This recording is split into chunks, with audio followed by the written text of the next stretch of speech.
দূরের এবং কাছে, দেশের এবং প্রবাসে যে যেখান থেকে হক টিভির এই আয়োজন মাহে রমজান অনুষ্ঠান দেখছেন, আমি সৈয়দ আহমদুল হক মাইজভান্ডারী আপনাদের সকলকে আন্তরিকভাবে মোবারকবাদ জানাই। প্রিয় দর্শক শ্রোতা, মাহে রমজান আমাদের জন্য বড় নিয়ামত এবং গুরুত্ব নিয়ে এসেছে। মাহে রমজানের খুঁটিনাটি মাসালা মাসাইলের বিষয় নিয়ে ধারাবাহিকভাবে আমাদের প্রতিদিনের আয়োজন, যার ব্যতিক্রম আজকেও হয়নি।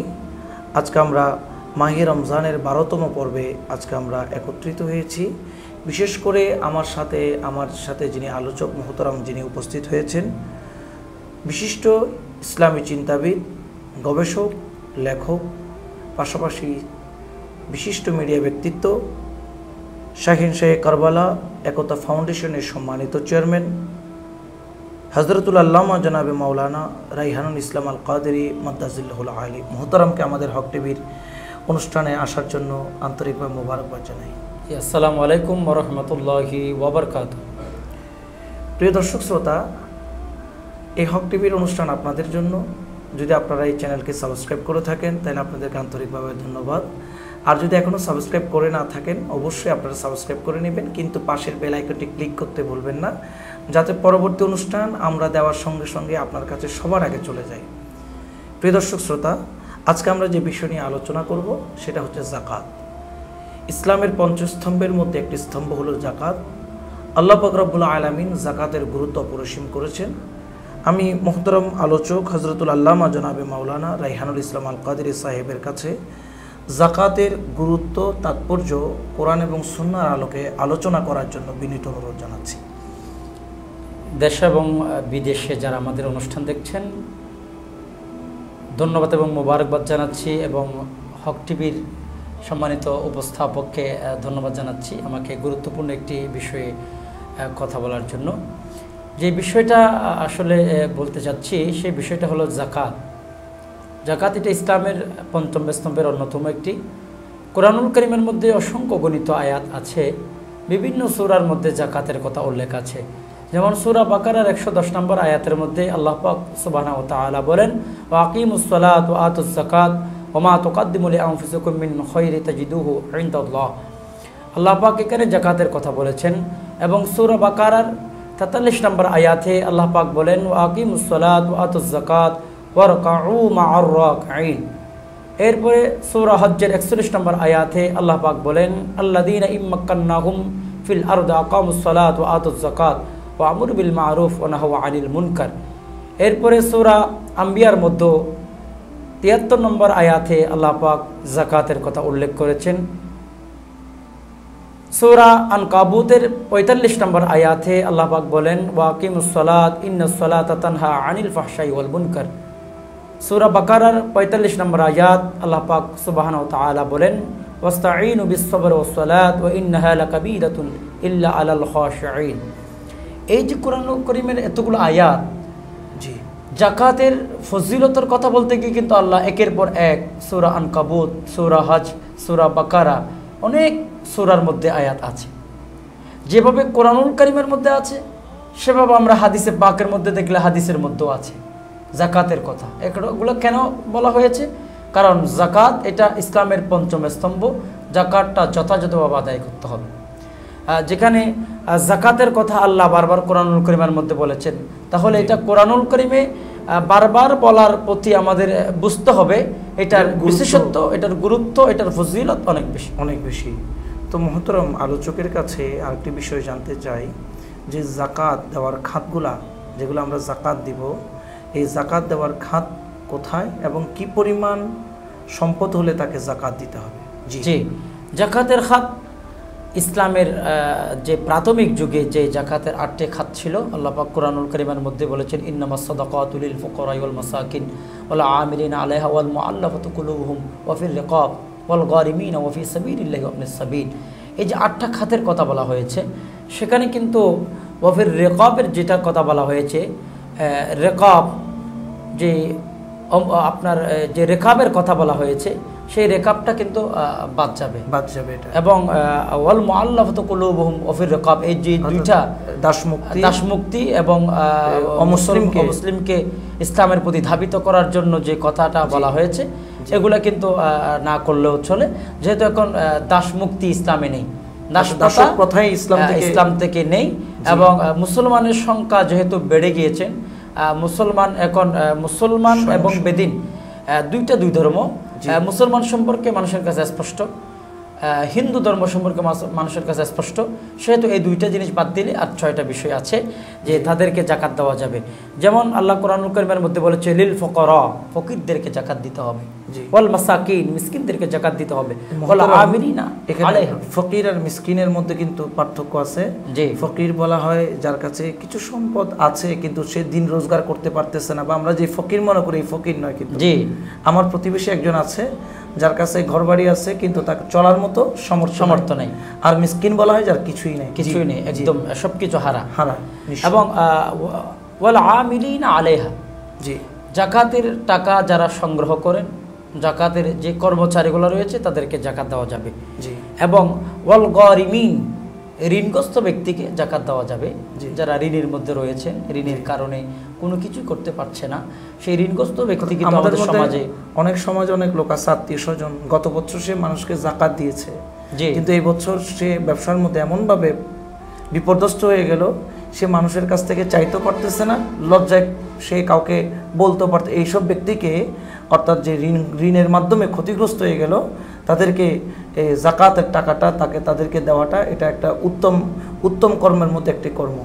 যেহেতু আল্লাহ পাক কোরআনুল কারীমের মধ্যে বলেছেন ওয়ালা নাবলুওয়ান্নাকুম বিশাইইম মিনাল খাউফি ওয়াল জু ওয়া নাকসিম মিনাল আমওয়ালি ওয়াল আনফুসি ওয়াস সামারাত ওয়া বাশশিরিস সাবিরিন। শুভ সংবাদ তো তাদের জন্য বলেছেন যে আল্লাহ পাক পরীক্ষা করবেন, পরীক্ষার মধ্যে যারা কামিয়াবি হবেন। তো যে কথাটা বলছেন এটা আসলে এটা হতেও পারে।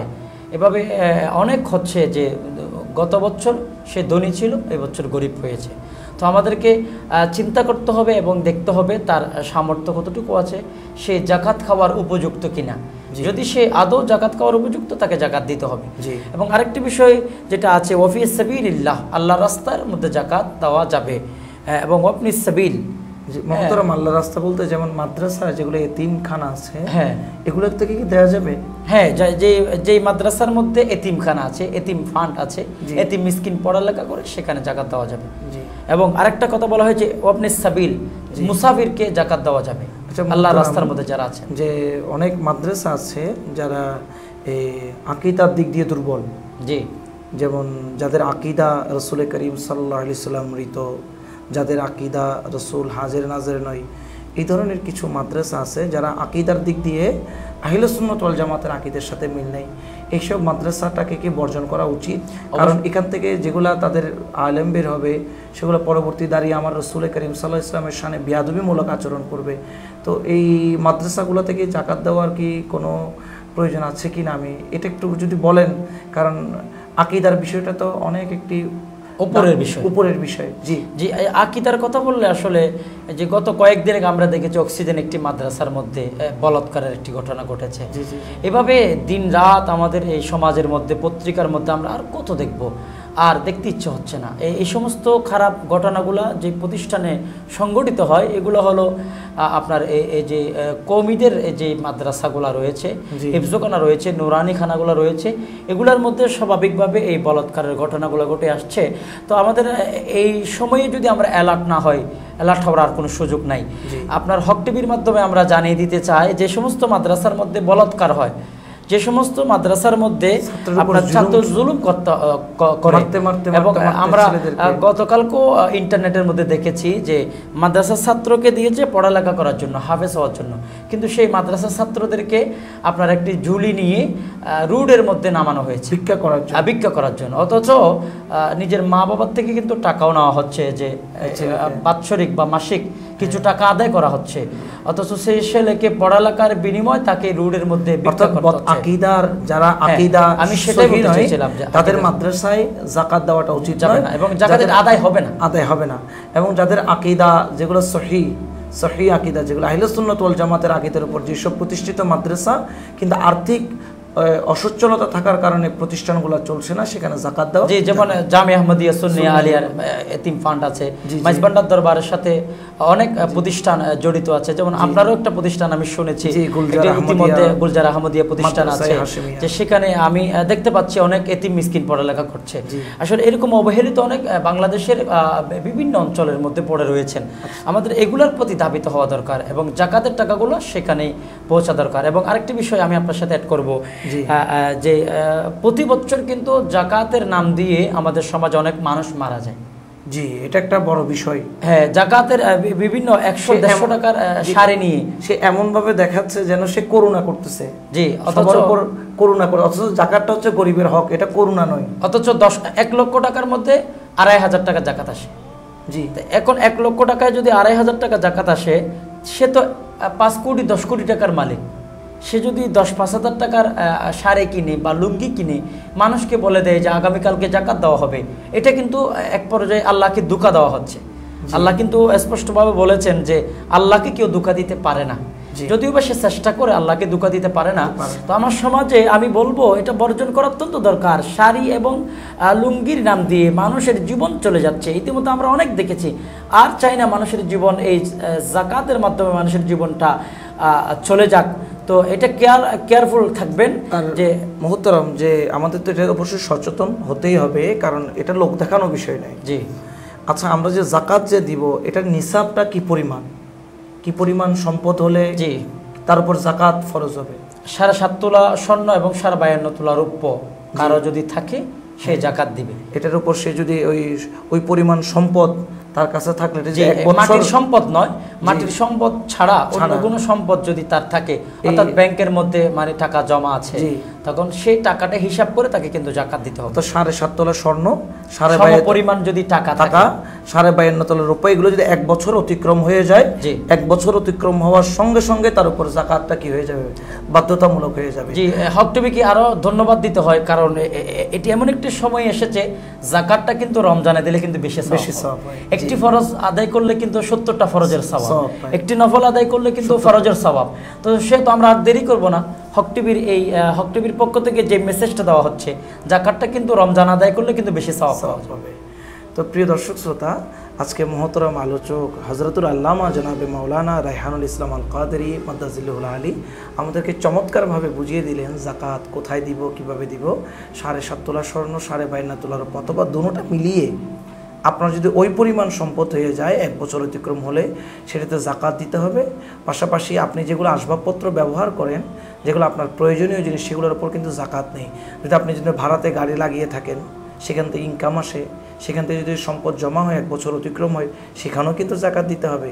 আপনি যেগুলো ফসল উৎপাদন করতেছেন, সেখানে আপনার 10% করে যদি আপনি যদি আসমান থেকে বৃষ্টি পাচ্ছেন, খাল থেকে পানি ফ্রি পাচ্ছেন, এগুলো থেকে 10%, আর যদি ক্রয় করে পানি যদি সেচ দিয়ে আপনি যদি চাষাবাদ করেন, সেখান থেকে 5% করে আপনাকে জাকাত দিতে হবে। আপনি ধরেন বিজনেস করছেন, সেখানে আপনার ঋণ আছে, আপনি অনেকে আছেন যে তার টাকা পয়সা আছে, কিন্তু একটা ঋণ দেখাইতে পারলেই তার সরকারি কিছু ট্যাক্স মকুব হয়। হ্যাঁ, তো এই ধরনের অনেকে, আবার আল্লাহ বলেছেন ঋণগ্রস্তদের উপর জাকাত কিন্তু ফরজ নয়, কিন্তু এই ক্ষেত্রে আপনাকে দিতে হবে, কারণ এটা আপনার কাছে আছে। আপনি সরকারকে ফাঁকি দিতে পারেন, কিন্তু আল্লাহকে ফাঁকি দেওয়া যাবে না। তো ধন্যবাদ মুহতারাম সানাদি হযরতুল আল্লামা জনাবে মাওলানা রায়হানুল ইসলাম আল কাদেরী মাদ্দাজিল্লাহুল আলীকে এত কষ্ট করে আমাদের স্টুডিওতে আসার জন্য। যদি সংক্ষেপে আমাদের হক টিভি দর্শকের জন্য কিছু বলেন।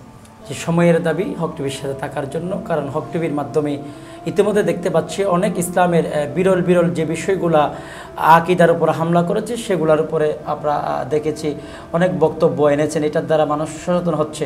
তো যেহেতু এটার মাধ্যমে ইসলামের খেদমত হচ্ছে, বিভিন্ন দরবারের খেদমত হচ্ছে, রাসূল করিম সাল্লাল্লাহু আলাইহি সাল্লামের আদর্শের প্রতি মানুষকে ধাবিত করা হচ্ছে, আমি বলবো হক টিভির সাথে থেকে নিজের জীবনটাকে আরও দামি করার জন্য। ধন্যবাদ দর্শক। তো প্রিয় দর্শক শ্রোতা, আমাদের আলোচনা যদি আপনাদের ভালো লেগে থাকে, আপনাদের একটি শেয়ার আমরা কামনা করছি। একটি লাইক দিতে কিন্তু ভুলবেন না। আপনাদের মতামত থাকলে কমেন্টসের মাধ্যমে নিচে জানাবেন। কোনো মাসাইল জানার ইচ্ছা থাকলেও জানাবেন, ইনশাল্লাহ আমরা তার উত্তর দেওয়ার চেষ্টা করব। হক টিভি আপনারই জন্য, হক টিভি দিন ইসলামের খেদমত করছে। এই জন্য হক টিভির প্রচার আপনারাও এগিয়ে আসুন, এটা আপনাদেরই চ্যানেল। তো আজকে আর লম্বা করব না কথা, সময় একদম শেষ, বিদায় নিতে বাধ্য হচ্ছি। দোয়া করবেন, আমরা আপনাদের জন্য দোয়া করি। বিশেষ করে মহতারাম হজরতুল আল্লামা জনাবে মাওলানা রায়হানুল ইসলাম আল কাদেরী সাহেবকেও অসংখ্য ধন্যবাদ। এই বলে আজকে হক টিভির পক্ষ থেকে আজকে মাহে রমজান অনুষ্ঠান থেকে বিদায় নিচ্ছি। আমি সৈয়দ আহমদুল হক মাইজভান্ডারী। আসসালামু আলাইকুম ওয়া রাহমাতুল্লাহি।